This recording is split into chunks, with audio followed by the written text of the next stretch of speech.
que, eh bien, le Fils de Dieu dit aux églises, c'est l'Esprit, il n'y a qu'un seul Esprit, abreuvé d'un seul Esprit, 1 Corinthiens 12, 13. Et nous savons qu'il demeure en nous, non par 3 esprits, mais par l'Esprit, alléluia, il n'y a pas 3 dieux, alléluia. Alors que celui qui a des oreilles pour entendre, entende les paroles des mystères de l'Évangile qui sont des paraboles. Il faut aussi avoir une oreille, on va dire, spirituelle. Non, si l'oreille est ouverte, mais que tu ne comprends pas spirituellement la parole de Dieu, tu vas comprendre à la manière d'un homme. Et Jésus disait à vous, il vous a été donné à ses disciples, le mystère du royaume des cieux, de comprendre. Heureux vos oreilles, car elles entendent. Matthieu 13, versets 4 à 19, et Matthieu 11, versets 13 à 15. Alors, Christ circoncis l'oreille de ses élus, pour qu'ils puissent pénétrer, lui, la parole, eh bien, dans l'oreille, Jean 14. Et cette oreille qui est guérie spirituellement, eh bien, par cette oreille, ça descend dans le cœur. Mais je ne parle pas de ce cœur, bien sûr. Ça descend dans la conscience, ça descend dans la pensée. Et ton cœur est régénéré. Alléluia. Le bain de la régénération, Tite 3,5, il l'a répandu sur nous. On n'a pas plongé dans le bain, mais il l'a répandu sur nous. Alléluia.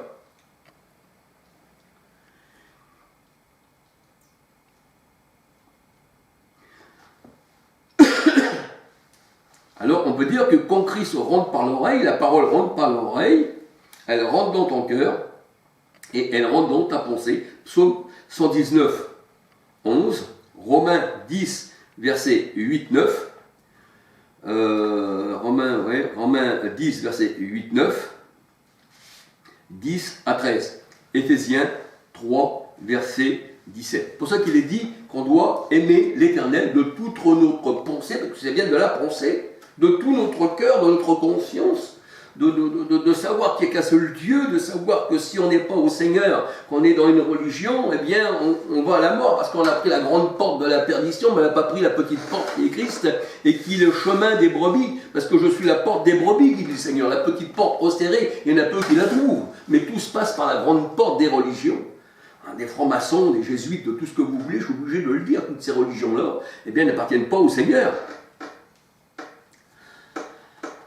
Alors on reconnaît un élu par son langage spirituel. On connaît Christ parce que pourquoi? Il est un seul avec nous, un seul esprit avec nous. Nous avons la pensée du Christ. Et c'est lui qui parle en nous, la parole de Dieu nous dit. Luc 10, verset 16. Et quand Christ est en nous, alors, la parole de Dieu a dit, puisqu'il est dans notre cœur, il a passé par notre oreille, il est descendu dans notre cœur. Et la parole de Dieu nous dit, c'est de l'abondance du cœur que la bouche parle. Luc 6, 45. Donc, si tu es au Seigneur, la parole de Dieu sortira par ta bouche. Et ce n'est plus toi qui parleras, c'est Christ qui parlera en toi. Et le Seigneur a dit, celui qui va te rejeter, il rejette le Christ. Parce que tu es qu'un instrument du Christ. Par toi-même, tu n'es rien. Pas que tu es l'enfant de Dieu, que le Seigneur, tu es la prunelle de ses yeux. Mais par là, ce n'est pas nous qui sommes que des instruments de musique qui donnons la musique. C'est le divin musicien qui joue sur nous et qui donne l'air à la musique comme il veut. Alléluia. Donc, celui qui nous rejette ne rejette pas un homme, mais rejette le Seigneur, l'Esprit de Corinthiens 3, 17. C'est ce que nous dit la parole de Dieu. Et c'est parce que c'est de l'abondance du cœur que notre bouche parle. Si Christ est dans nos cœurs, on parlera selon le Christ. Et ce n'est plus nous qui parlons, c'est Christ qui parle en nous, et c'est Christ qui vit en nous, Galates 2:20. Luc 6, verset 45. Alors, si ton cœur n'est pas circoncis, tes péchés restent dans ton cœur. Car tout vient du cœur. C'est ce que nous dit le Seigneur. Marc 7, verset 14 à 23. Tout vient du cœur. Il n'y a pas de problème, tout vient du cœur. Il n'y a rien du dehors. Il n'y a pas de démon qui pourra rentrer en toi, il y a rien dehors qui prend en toi, non. Mais ça vient de ton cœur. Même quand on regarde dans la parole de Dieu, le Seigneur dit toujours circoncisez vos cœurs. Ne déchirez pas vos vêtements, mais vos cœurs. Incirconcis de cœur et d'oreille. Et vous opposez toujours à l'Esprit Saint, c'est-à-dire à Dieu qui est saint et qui est esprit. Donc, si on n'est pas circoncis de la main céleste du Christ, eh bien, notre péché, notre cœur est rempli d'adultère. C'est ce que nous dit la parole de Dieu. Marc 7, 14 à 23. C'est du cœur que viennent les mauvaises pensées, les adultères, la fornication, l'idolâtrie. Et voilà, c'est ça, exactement. Et on voit que dans Ézéchiel 28, on voit encore que ce prince de Tyr, qui n'était qu'un homme, qui a été tué par les nations, on voit que le diable, là, que vous prenez pour quelqu'un qui serait quelqu'un autre qu'un homme, eh bien, cet homme-là s'est fait tuer par les nations. Le Seigneur a dit, en face de ton meurtrier, dira toujours que tu es Dieu. Et on voit que cet homme-là aussi, eh bien, il était dans le jardin de Dieu, c'est-à-dire Jérusalem, la montagne sainte, dans Ézéchiel 28, et que c'est dans son cœur qu'il a médité et qu'il est devenu ennemi de Dieu, parce que tout vient du cœur. C'est pour ça que le Seigneur regarde au cœur. Si ton cœur n'est pas circoncis, eh bien toutes les mauvaises choses restent dans ton cœur, et Christ n'est pas en toi, parce que le Seigneur ne se mélange pas avec les ténèbres. Il faut premièrement que Christ rentre par ton oreille, qu'il fasse tout un travail en toi-même, et que tu sois au Seigneur, parce que tout vient du cœur. Marc 7, versets 14 à 23, Psaume 66, verset 18. Les pensées viennent du cœur, de la conscience. C'est pour ça que nous devons avoir le cœur lavé d'une mauvaise conscience. Hébreux 10, 22. Et avoir la pensée de Christ. 1 Corinthiens 2, 16, dans son cœur. Et la parole de Dieu nous dit que Christ illumine les yeux de notre cœur. Éphésiens 1, verset 17 à 18. Alléluia. Donc, tout ce qui se passe dans le monde, tout ce que nous regardons avec nos yeux d'homme, charnels, n'a rien à voir avec la parole de Dieu. Les yeux spirituels ne regardent pas ce qui appartient au monde, parce que le monde est ennemi de Dieu. Tout ce que vous prenez, un truc charnel, tout ça là, et que vous faites des sacrifices, tout ce que vous voulez avec, vous pouvez prendre du pain, du vin, tout ce que vous voulez. La parole de Dieu, elle dit, on ne regarde plus aux choses visibles que nous voyons, mais nous regardons à celles qui sont invisibles. Parce que les choses visibles étaient pour un temps, dans l'Ancienne Alliance. Les sacrifices de ceci, de ça, là. Et là, il y avait des yeux, il y avait la circoncision, le sang giglé, c'est ça. Dans la parole de Dieu, elle a dit que le sang de Jésus nous purifie de tout péché. 1 Pierre 1, 2, l'aspersion du sang de Jésus. Eh bien, on voit que le sang de Jésus est venu sur nous, mais on le voit avec nos yeux spirituels, mais on ne le voit pas avec nos yeux charnels, puisque Christ, on ne l'a pas connu comme les apôtres l'ont connu. Alléluia. Donc tout est spirituel. Celui qui revient à une chose charnelle et qui dirait je sers le Seigneur mais j'ai encore des choses charnelles autour de moi, eh bien ça fait partie du vieil homme, ça ne fait pas partie de l'homme nouveau. Alléluia.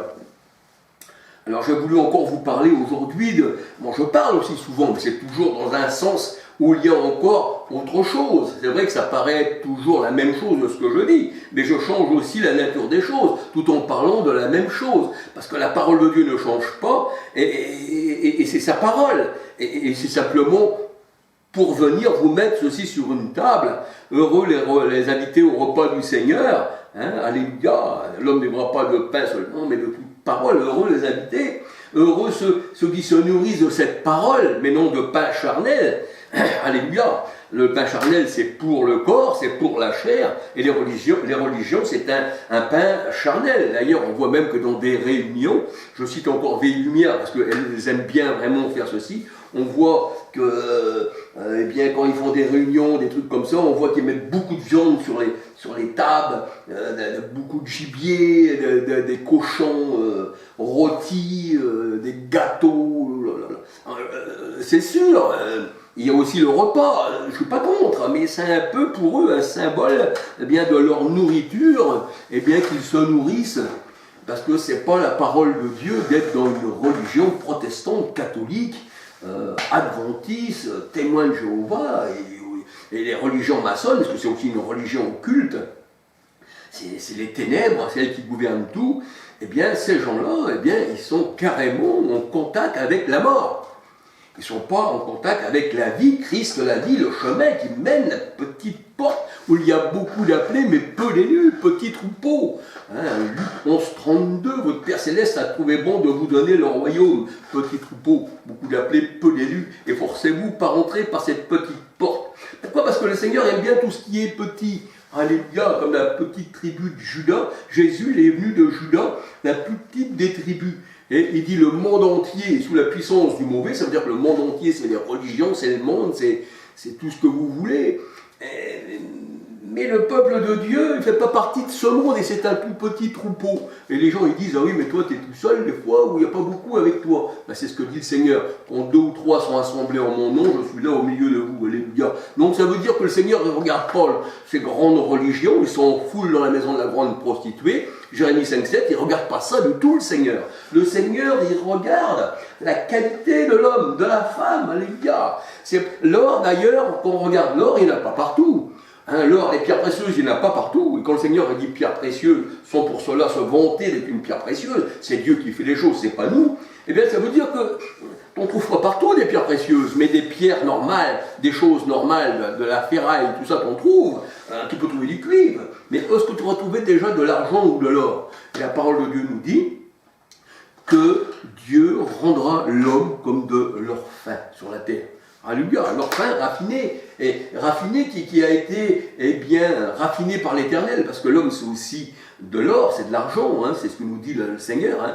L'argent et l'or c'est le symbole de l'homme, hein, dans Ézéchiel 22, 18 à 23 et Jérémie 6, 28 à 30, c'est l'or, et il faut qu'il passe par le feu du fondeur. C'est pour ça que le Seigneur il dit que c'est lui qui sanctifie l'or. Hein, alors, c'est quoi qui est plus grand? L'autel ou celui qui est plus haut que l'autel et qui sanctifie l'or? C'est ce qu'il dit le Seigneur Jésus-Christ. Et là, il ne parle pas d'argent, le Seigneur, il parle de l'homme. Alléluia. C'est pour ça qu'il dit, tu ne te mettras pas à genoux devant des idoles d'or et d'argent qui représentent l'homme. Alléluia. Ouf, et bien que le Seigneur vous bénisse, alléluia. Que le Seigneur vous garde. Et puis si je parle comme ceci, c'est simplement pour partager, simplement. Voilà, c'est tout. Ce que j'ai sur le cœur, je le dis. Le Seigneur, il me met des choses et puis je partage. Parce qu'on doit partager le pain. Quelqu'un qui aime son prochain doit partager sa nourriture avec celui qui a faim et qui a soif. C'est pour ça que le Seigneur dit, si tu vois quelqu'un qui est nu, recouvre-le. Comme le Seigneur, à Gadara, il a recouvert celui qui était enchaîné par les esprits mauvais. Il était revenu dans son bon sens et vêtu. Alors si tu vois quelqu'un qui est nu, recouvre-le du manteau qui est Christ. Il s'enveloppe, la parole de Dieu a dit que l'Éternel s'enveloppe d'un manteau comme d'une lumière. Et c'est pour ça qu'on dit que nos habits sont resplendissants, parce que c'est l'enseignement, la lumière. Le manteau, c'est Christ, on a revêtu Christ. Le Seigneur a dit, si tu es nu et pauvre et déchaussé, alors là tu n'as pas Christ avec toi. Alléluia. Le Seigneur, il t'a dit, il te donne un manteau de noces. Un manteau de noces, parce qu'on est marié avec l'époux. L'Éternel est ton époux, Ésaïe 54, verset 5. Jésus est notre époux, il n'y a pas 2 époux pour une église. Sinon l'église serait en adultère. Alléluia. L'Éternel est mon berger. Psaume 23, Jésus, il est le bon berger. Un seul troupeau, un seul berger, pas 2 bergers, non. Ah non, le Seigneur, il ne partage pas son troupeau avec 2 bergers, non. Il est le bon berger. L'Éternel est mon berger, de quoi je manquerai, alléluia. N'aie crainte des hommes, dit le Seigneur, mais aie crainte de l'Éternel, parce que c'est lui qui fait vivre et c'est lui qui fait mourir. 1 Samuel 2, 5, 6. Jacques 4, 12, il fait trébucher, mais il relève, alléluia. Amos 3, 6 nous dit, arriverait-il un malheur dans une ville sans que l'Éternel en soit l'auteur? Lamentation 3, verset 27, 28, eh bien, il y a des maux dans le monde, le mal et le bien, c'est Dieu qui fait ça. Même le disait, comment Job, de Dieu, est-ce qu'on ne recevrait pas le bien, mais aussi le mal? Dieu a béni et Dieu a enlevé, il n'a pas dit que c'était quelqu'un d'autre qui avait enlevé. Tout vient de Dieu, alléluia. Deutéronome 28, 1 à 28, c'est lui qui donne la bénédiction et la malédiction.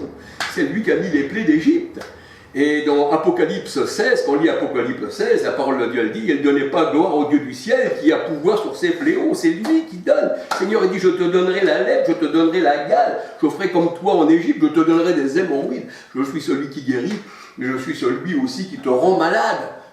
Ta vie, elle est dans ma main, je suis le Tout-Puissant, je ne donne pas ma gloire à un autre. Maintenant, l'histoire des possédés d'esprits venus d'ailleurs, ça c'est une pure invention de l'Église catholique, repris de fin fond des âges, et repris d'Égypte, et repris de tout.